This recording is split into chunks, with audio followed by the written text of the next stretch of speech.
Hi, my name is Allison Reynolds, and I'm a math teacher here at the high school. Just wanted to welcome you all to the new school year and tell you how excited I am to be working with the kids again in the classroom, and to let you know a little bit about how things go and where you can find information as parents at home.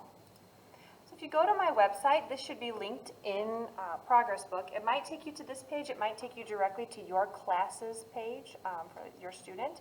But you'll see on this page a little bit about myself, my free periods, if you want to check to see if any of those overlap with your students' free periods. One of those is my lunch. I'm willing to work with any student that wants to come in. They just have to let me know ahead of time.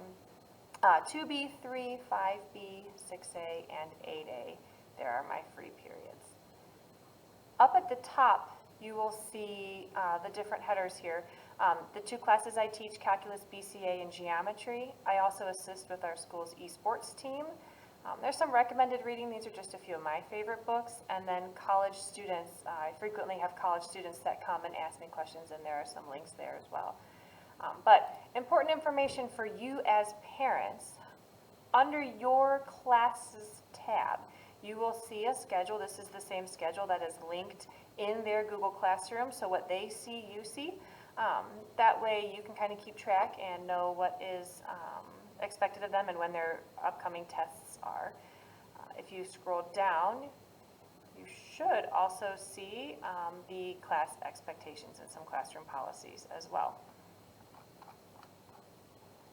For Calc BCA, it looks very similar. You'll see the classes homework and information, but this is set up more like a spreadsheet. Again, this is what the students will see in their Google Classroom, so it is available for everybody.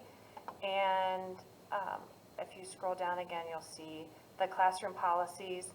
Also for Calc BCA, we do have a course description that is set through College Board.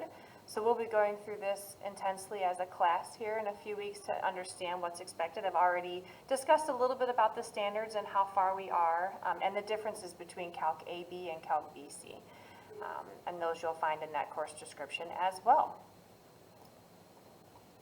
Some more information about myself. There's my email. If you need to get in touch with me, please don't hesitate to email. And at the bottom, that is the URL for my website. Thank you, and I hope you have a great year.